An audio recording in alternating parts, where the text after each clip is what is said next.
स्वामींच्या नैवेद्यासाठी फक्त 30 ते 45 मिनिटांमध्ये ही थाळी बनवलेली आहे. एकदम साधी, सोपी आणि चविष्ट असे मेनू.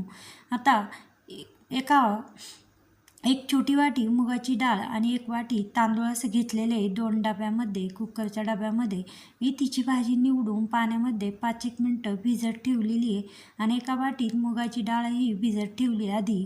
आता डाळ तांदूळ स्वच्छ असे धुवून 2 ते 3 पाण्याने तांदूळ धुवून आणि डाळही धुतलेली आहे.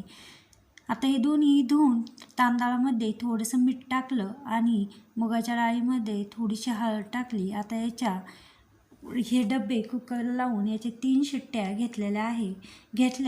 मीडियम गॅसमध्ये की डाळ मस्त अशी शिजल्या जाते. आता सगळ्यात आधी डाळ भाता लावून घेतला की मग बाकीची आता जी भाजी निवडून पाण्यात ठेवलेली आहे ती आता चाळणीमध्ये निथळण्यासाठी ठेवायची. आता याचं झाकण लावून याच्या 3 शिट्ट्या काढून घ्यायच्या आहे.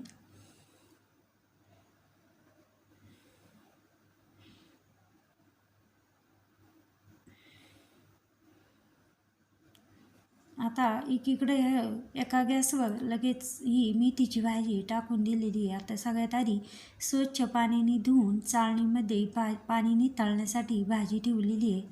आता कढईमध्ये तेल टाकलेलं आहे थोडंसं.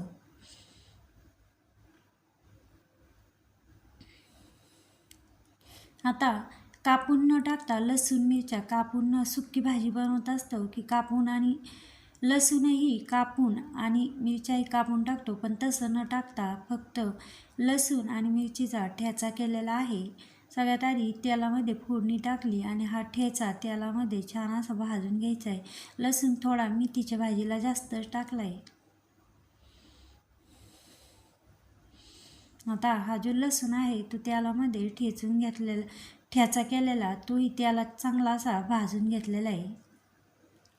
आणि मग ही चाळणीतली जी भाजी आहे ती याच्यामध्ये टाकलेली आहे. पण अजून थोडासा ठेचा कच्चा वाटला म्हणून मी पुन्हा 1-2 मिनटं त्याला भाजून घेतला आणि ही स्वच्छ धुतलेली भाजी यामध्ये टाकली.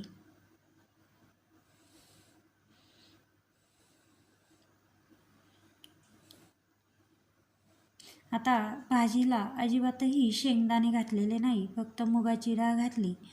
भिजवून मुगाची डाळ घातलेली आहे. यामुळे मेथीच्या भाजीनी पित्त होत नाही आणि चवीलाही एकदम छान अशी भाजी लागते. एकदम साधी, सोपी पण मस्त अशी भाजी. आता मेथीच्या भाजीला थोडंसं तेल मी जास्त टाकलेलं आहे आणि तिखटही थोडी जास्त केली. शेंगदाणे अजिबातही घातलेले नाही. आता चवीनुसार भाजीमध्ये मीठ टाकून घेते.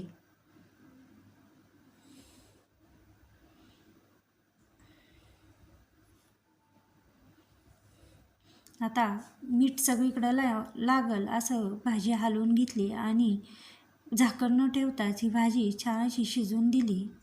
आता त्याला जे थोडंसं पाणी सुटलेलं आहे ते पाणी आटून दिलेलं आहे. एकीकडं आता भाजी शिजत आहे. आता भाजी शिजत आहे. इकडं कुकरच्याही 3 शिट्ट्या झालेल्या आहेत. थंड होऊन द्यायला असं साईडला ठेवला. आता गोड बनवायचं त्यासाठी एक पितळी पातेलं घेतलं, त्यामध्ये 2 चमचे तूप टाकलेलं आहे. आता एक पोह्याचा चमचा एवढी सुजी घेतलेली आहे. या पद्धतीने शेवयाची खीर बनवून बघा, मस्त अशी चवीला लागते. तुपामध्ये सुजी छान अशी भाजली. त्यानंतर आता हे सुकं खोबरं ते किसून घेतलेलं आहे. 2 ते 3 चमचे असं किसून घेतलं. तेही त्या तुपात छान असं भाजलेलं आहे. त्यानंतर एका छोट्या प्लेटीत शेवया घेतल्या, त्याही याच्यामध्ये भाजून घेतलेल्या आहे.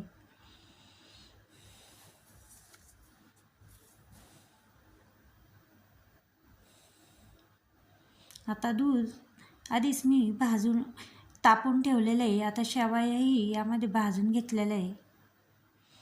आता अंदाज घेत शेवया टाकायच्या आहे. कारण शेवयामुळे की थंड झाली की घट्ट होती त्या अंदाजामध्ये शेवया टाकायच्या आणि आपल्याला किती बनवायची त्या अंदाजामध्ये शेवया टाकून घेतल्या. छान अशा खमंग लाल अशा भाजून घेतलेल्या आहे. त्यानंतर हे तापून घेतलेलं 1 लिटर दूध एवढं टाकलेलं आहे. दूध घट्ट पातळ अंदाज घेत घेत थोडंसं टाकलेलं आहे. आता या शेवया छान अशा शिजून द्यायच्या. त्यानंतर 2 ते 3 वेलदोडे घेतलेले आहे फोडून आणि ठेचून या खिरीमध्ये हे वेलदोडे टाकायचे.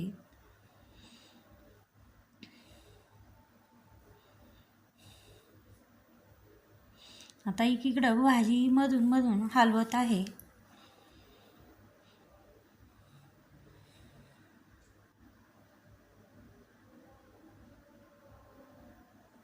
आता 1 वाटी साखर गोड अंदाज आवडीनुसार टाकलेली आहे. जास्त गोडही नाही आणि जास्त फिक्की नाही. आता ही भाजी झालेली आहे. आता ही भाजी एका प्लेटीमध्ये काढून ठेवलेली आहे. मस्त अशी भाजी झालेली आहे. आता त्याच कढईमध्ये डाळ फोडणी द्यायची आहे. थोडीशी फक्त अशी कढई धुवून घेतली आणि त्याच कढईत डाळ फोडणी द्यायची आहे. आता इकडे खीरही झालेली आहे. बघा मस्त अशी दिसते एकदम बासुंदीच्या चवीची. बासुंदीपेक्षाही चवीला एकदम मस्त अशी लागते. मेथीची भाजी झालेली आहे. आता इकडं कणिकही मळून घेते. पीठ चाळून घेतलं, थोडंसं मीठ टाकून कणिक अशी मळलेली आहे. आता मुगाची डाळ फोडणी दिलेली आहे.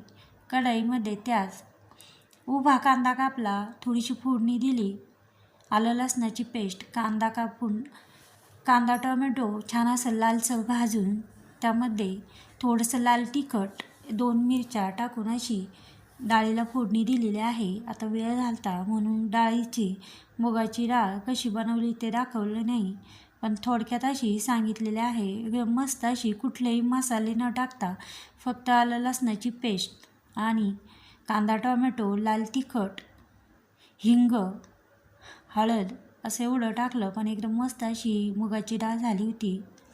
आता चपात्याही झालेल्या आहे. नैवेद्याच्या 2 चपात्या केल्या, बाकीच्या चपात्या तशाच ठेवल्या आणि ताट बनवून घेतलेलं आहे नैवेद्याचं. एका छोट्या वाटीत मेथीची भाजी, एका वाटीत शेवयाची खीर. आता भात मी असा छोट्याशा प्यालामध्ये थोडंसं तेल लावलं आणि असा एकदम सुट्टा न होता हा गोल असा ताटामध्ये भात एकदम मस्त दिसतो. अशा पद्धतीने मुगाची डाळही झाली. कढीपत्ता, कोथिंबीर टाकून मस्त अशी मुगाची डाळ दिसते. काकडी अशा पद्धतीने नैवेद्याची थाळी झालेली आहे.